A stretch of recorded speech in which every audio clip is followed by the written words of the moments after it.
ओम शांति।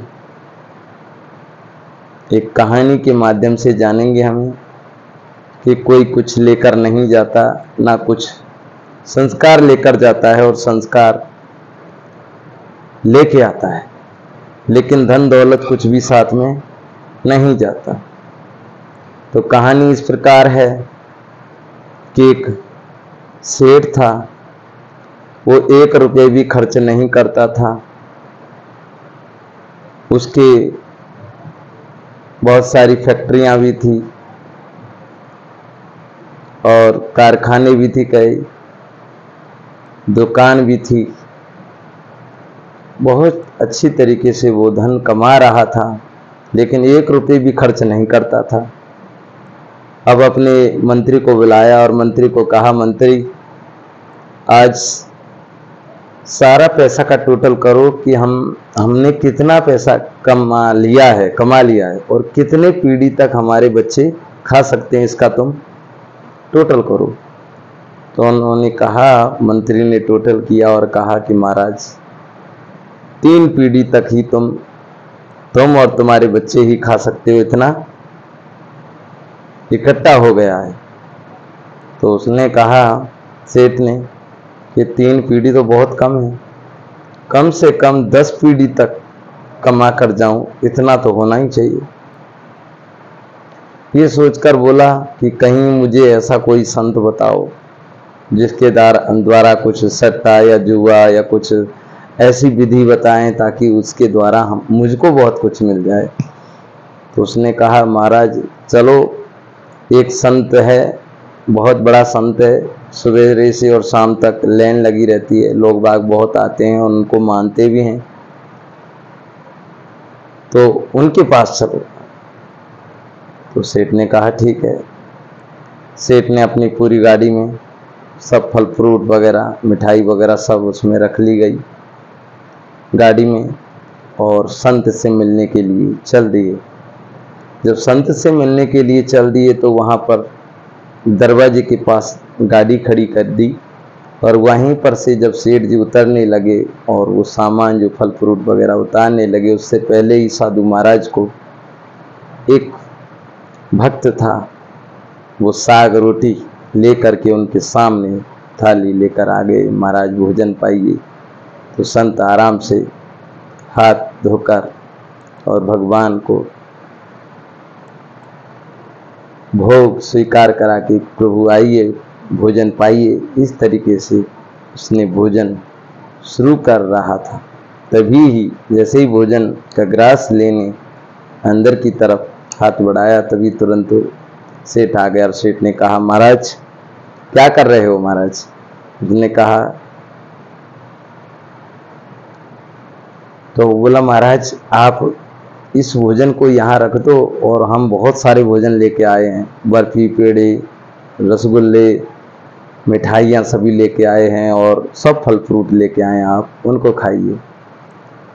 साधु ने कहा, जो कुछ आ गया सामने बस उसी को ग्रहण करते हैं, कि महाराज वो भोजन आया है वो तो तुम्हारे लिए आया है, कि भले ही आप हमारे लिए लेकर आए, लेकिन हमारे सामने जो आ गया उसी को हम ग्रहण करते हैं, क्योंकि ये भगवान का, हमारा भगवान जो खिलाएगा जो पिलाएगा, जहाँ रखेगा उसी के सहारे से चल रहे हैं। रमता जोगी बहता पानी, माना भगवान की श्रीमत के अनुसार चल रहे हैं।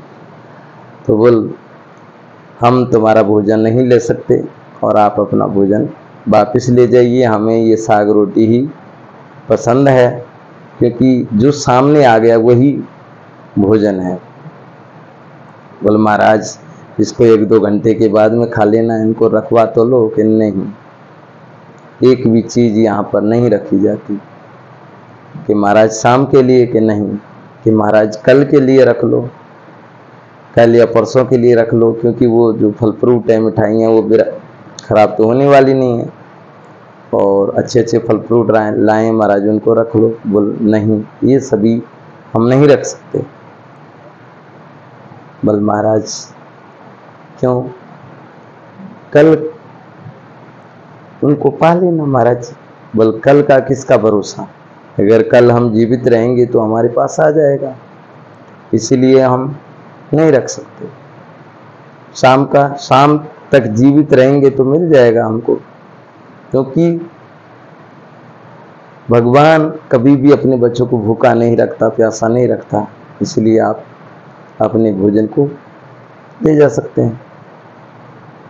तो उसने कहा महाराज हम तो इतनी दूर से चलकर आए हैं। साधु ने कहा जिस काम से तुम आए हो वो मैं समझ गया कि ये धन दौलत हमारे साथ जाने वाली नहीं है। साधु ने कहा कि सेठ ये सुई मेरी अमानत है, इसको ले जाओ और जब तुम परमधाम में जाओगे भगवान के पास तो भगवान को ये सुई दे देना। सेठ ने कहा महाराज आप फल फ्रूट भी नहीं ले रहे हैं, मिठाइयाँ भी नहीं ले रहे हैं और सुई मुझको दे रहे हैं कि सुई मैं भगवान के पास ले जाऊं। महाराज ये तो आपको भी पता है, हमें भी पता है, इंसान की कोई भी चीज़ है वो शरीर छूटने के बाद में सब निकाल लेते हैं और सब कुछ जला देते हैं, तो साथ सुई तो जाने वाली नहीं है। तो साधु ने कहा यही तो मैं समझा रहा हूँ, ये सब धन दौलत कुछ भी साथ जाने वाले नहीं है। दुआएं कमाओ, सुख दो सुख लो, ना दुख देना ना दुख लेना, सबको प्यार दो, सम्मान दो, एक दूसरे का सम्मान करो, निस्वार्थ भाव सेवा करो, समाज सेवा करो, भाईचारा बढ़ाओ, बुजुर्गों की सेवा करो। तो ऐसे मिल कर के काम करो, कोई भी ऐसा कर्म नहीं करो जिसमें अपने परिवार का नाम बदनाम हो। बोल ये चीज़ आप साथ नहीं ले जा सकते। तो सेठ समझ गया और सेठ ने कहा कि आज से 10 पीढ़ी का या 7 पीढ़ी का पैसा जोड़ना बंद और अच्छे कर्म करेंगे, अच्छा खाएंगे, अच्छा पहनेंगे, भगवान को याद करेंगे। उसने जो सबको दे रहा है तो किसी को भूखा नहीं रखता तो हमको कैसे भूखे रखेगा, बच्चों को कैसे भूखा रख सकता है। तो फिर साधु ने एक छोटी सी कहानी और सुनाई कि सेठ जी एक कहानी और सुन लो। एक ऐसे ही भक्त था जो कहता था कि भगवान को याद किया करो, भगवान को याद किया करो। तो रास्ते में एक दो भगवान को नहीं चाहने वाले थे, वो कहते थे अरे भगवान खाने को थोड़ी दे देगा, आप तो रोज डेली कहते हो कि भगवान सबको खिलाता है, सब कुछ देता है, भगवान को याद करो। अगर भगवान को याद करेंगे तो भोजन कहाँ से खाएंगे, कर्म नहीं करेंगे तो फल कहाँ से मिलेगा। उन्होंने कहा कि नहीं भाई, भगवान तो सबको खिलाता है, खिलाने के बाद में ही वो आराम करता है, बैठता है। तो उसने कहा कि मैं तुम्हारे भगवान को जब जानूं, जब मुझे खाना खिला दे तब मैं जानूं। उन्होंने कहा खिलाएगा, क्यों नहीं खिलाएगा, सारी दुनिया को खिलाने वाला है वो, तुमको क्यों नहीं खिलाएगा, तुम भी उसके बच्चे हो। उसने कहा मैं चैलेंज दे रहा हूँ। तो बोल ठीक है कि 3 दिन का मैं चैलेंज दे रहा हूँ, 3 दिन के अंदर अगर तुम्हारे भगवान ने खिला दिया तो मैं समझ जाऊंगा कि तुम्हारा भगवान सबको खिलाता है, अगर नहीं खिलाया तो मैं समझूंगा कि सब झूठ बोलते हैं। उसने कहा ठीक है।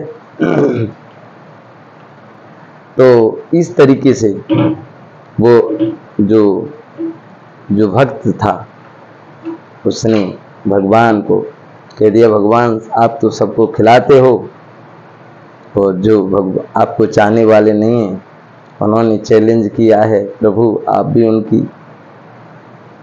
उनको सद्बुद्धि दो, उनको ज्ञान का तीसरा नेत्र दो ताकि उनके भी समझ में आए।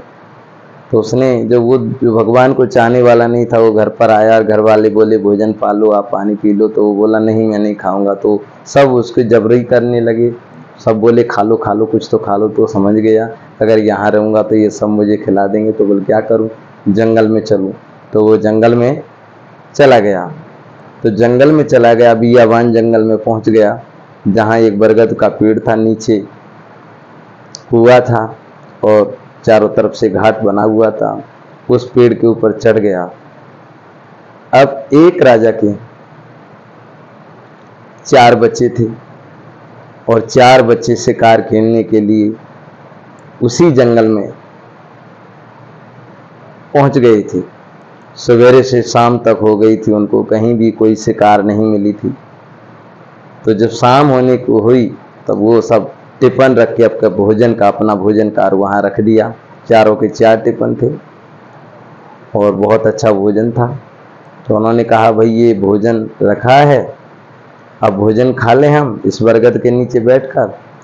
तो जैसे भोजन पाने के लिए हुए, टिफिन रखे, वैसे ही उसी समय उनको शिकार देखा और शिकार देखने के लिए वो एकदम से दौड़ पड़े और भोजन को छोड़ के चले गए और बियाबान जंगल में चलते ही गए। अब वो भोजन की टिफिन वहीं रखे हैं और वो ऊपर बैठा था और शाम को उसी रास्ते से चोर जाते थे। चोर भी वहीं बैठ कर के आपस में सलाह मशवरा करते थे कि कहाँ चोरी करना है, क्या करना है, क्या नहीं करना। तो बैठ गए वहाँ पर और देखा, आपस में विचार करने लगे। घंटा हो गया, 1 घंटा हो गया, आपस में जब बोल बतला लिए, आपस में बातें हो गई, तो देखा भाई ये कुछ रखा है, देखा तो बोले ये तो टिफिन है और ये इसमें खाना ताज़ा है, ये तो आज का ही खाना है, इसमें सब्जी भी है, रोटी भी है 4-4। बोल रखी तो रखी किसने। आपस में देखने लगे, विचार करने लगे, कहीं ऐसा तो नहीं है किसी ने मारने का प्लान बनाओ। तो कहीं भी देखा, कोई नज़र नहीं आया। तो एक उनमें कम दिखता था एक आँख से, तो उसने एक आँख से देखा, जो मतलब उसने एक आँख से देखा तो उसको दूर से एक परछाई नजर आई, मतलब चांदनी रात थी। तो देखा, बोल बरगद के पेड़ के ऊपर कोई बैठा। उसने कहा भाई कौन हो, भूत हो, जिंद हो, कौन हो? इंसान हो। बोले इंसान हो। बोले इंसान हो तो नीचे उतर के आओ। नीचे उतर आए। बोल कहो कि ये भोजन तुमने रखा है? बोल मैंने तो नहीं रखा है। वो चोर कहने लगी यहाँ तो कोई है ही नहीं, इसी ने रखा है, ये झूठ बोल रहा है। बोल तुमने नहीं रखा? बोल नहीं। तो बोल इसमें से खा लो। उन्होंने कहा मैं तो नहीं खाऊंगा। तो बोल खा लो, प्यार से कह रहे हैं। बोल मैं तो नहीं खाऊंगा, मैं खाऊंगा ही नहीं, आप कुछ भी कर लो। तो चारों चोर समझ गए कि इसने ही जहर मिलाया होगा हमको मारने के लिए, तभी ये यहाँ लाया और ऊपर बैठ गया, तभी नहीं खा रहा। बोले ऐसा करो, इसका मुख पकड़ो। और मुख पकड़ के उसको ऐसे जावड़ी करके और ऐसे करके उसको एक गस्सा ऐसे ले रहे और उसके मुँह में डाल रहे, और वो जैसे ही बोल रहा नहीं खाऊंगा नहीं, एक गुस्सा ऐसे मारे और उसको मुँह में डाल देते। ऐसे करके करके वो सारा भोजन उसको खिला दिया, पानी पिला दिया। अब सवेरे उठते, सवेरे हो गई और वो उस जंगल से घर की तरफ आ गया। जब घर आ गया तो घर की तरफ से जब उसी रास्ते में जा रहा तो वही भक्त दिखाई दिया। तो उसने कहा भाई क्या हुआ, तो भगवान ने खिलाया कि नहीं खिलाया? बोल भाई खिलाया है, भगवान ऐसा है तो हमारा, ऐसे नहीं तो घुसा मार मार के खिलाता है भाई, वो भगवान तो सबको खिलाता है।